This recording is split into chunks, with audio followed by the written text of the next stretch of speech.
A young boy, who goes by the name Christian, sits alone in a room. He's working on a jigsaw puzzle, but he's doing it upside down, sorting the gray cardboard backs instead of the image. His mother and father watch from behind a two-way mirror as he assembles the puzzle at lightning speed. He finishes it, except for one missing piece. Christian begins to panic. His breathing grows rapid and crawls on the floor, desperate to complete it. His mother tries to step in, but his father stops her, telling her that he has to learn. Back in the present day, we meet Christian as an adult. He runs a small unassuming accounting office called Z Accounting, buried in a strip mall. His mannerisms are quiet and methodical. An elderly couple sits across from him, confused about their taxes. Christian gently but firmly walks them through their deductions. He barely makes eye contact. He taps his pen twice before each page turn and calculates in his head faster than his computer can keep up. Later, Christian goes home to an empty sparse house. No decorations or distractions. Just a mattress, a desk, and a stash of weapons, passports, and gold bars locked in a hidden trailer inside a storage unit. That night, Christian puts himself through a punishing routine: loud death metal music, a strobe light flashing rapidly, and a wooden dowel he rolls across his shins until he cries out. A ritual of pain and order. It's not punishment, it's control. Elsewhere, in Washington, D.C., we meet Ray, Director of Financial Crimes at the U.S. Treasury. He brings in a talented but reluctant analyst named Mary Beth. He knows her secret, a criminal record that could end her career. He gives her one choice: help him find the ghost accountant, a man seen fleetingly in surveillance footage tied to drug lords, terrorists, and arms dealers, or lose everything. Ray suspects that this man, whoever he is, has ties to dozens of international criminals. A silent figure cleaning their books and disappearing without a trace. Meanwhile, Christian receives a new job offer.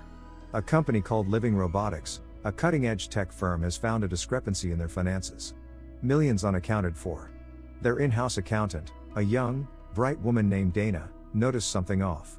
Christian is hired to go through 15 years of financial records. He walks into the corporate office carrying only a modest briefcase, dressed in plain clothes, no emotion on his face. Dana introduces herself with a warm smile. She's chatty, a bit awkward, but clearly intelligent. Christian says almost nothing, but he notices everything. He takes a seat in a glass conference room filled with boxes of files. The kind of job that would take a team of accountants weeks to sort through. Elsewhere, at the U.S. Treasury office, Mary Beth pores over her system, digging deeper into the mystery surrounding the nameless accountant Ray King is obsessed with. She filters through flagged financial transactions and photos tied to organized crime cases. Then, something clicks. She finds a blurry surveillance, the back of a man's head, tall, well-built, entering a mob hideout that was later raided. No face. Just posture, silhouette, and presence. She sends the image to a colleague, telling them to face map the target. Meanwhile, Christian is in his element at Living Robotics. Secluded in the glass-walled office, he works obsessively.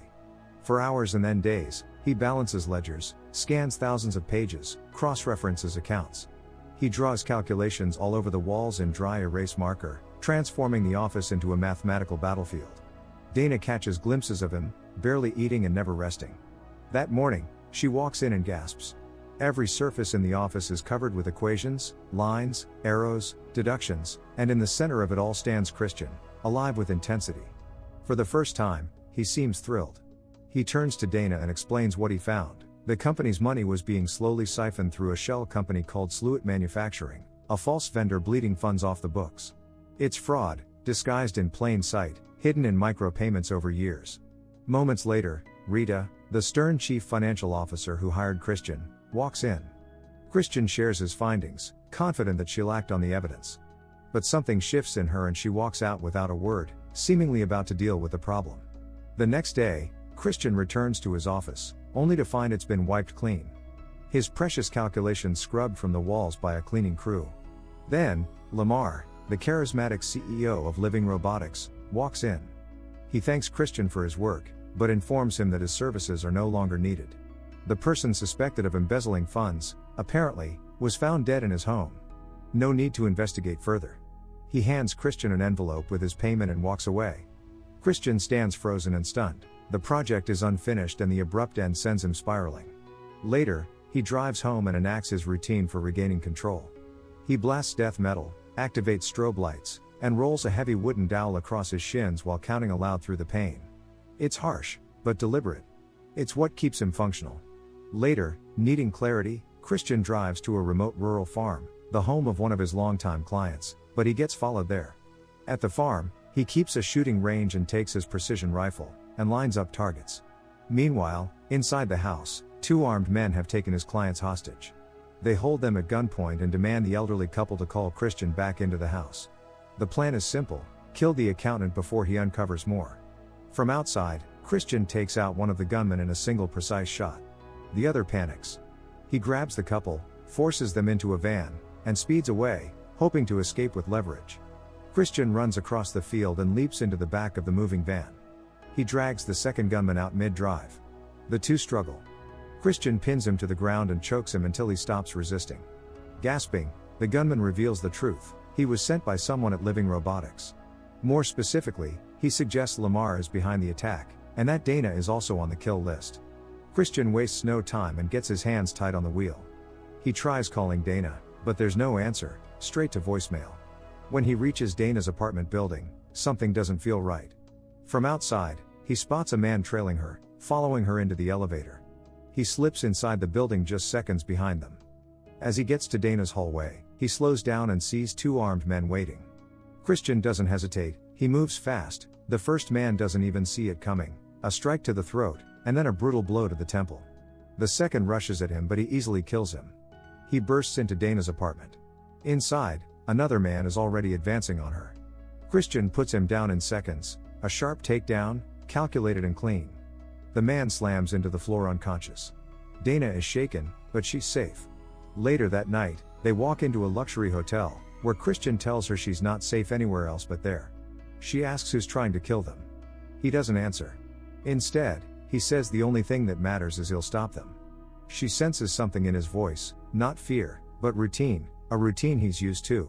Elsewhere, Brax, the lead enforcer working with Living Robotics, receives the report: his men are dead. Killed by the accountant. He coldly tells his superiors that he'll handle the accountant himself.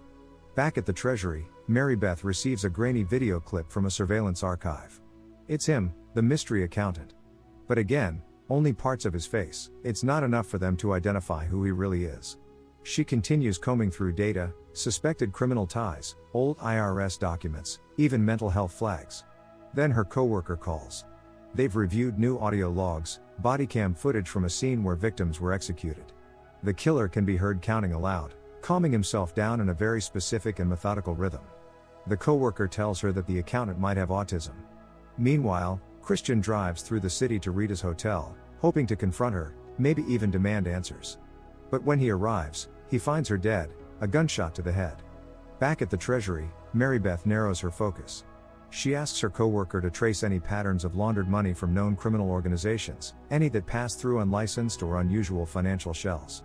As the system runs, something pings: a name: Christian Wolf. Registered as a small-town accountant. Owns a firm on the south side of Chicago. But the deeper they dig, the more it all unravels. He launders money through legitimate businesses, all of which are named after famous mathematicians. Excited, Mary Beth storms into Ray King's office with the findings. It's him, the man they've been chasing. Ray listens and they decide to move.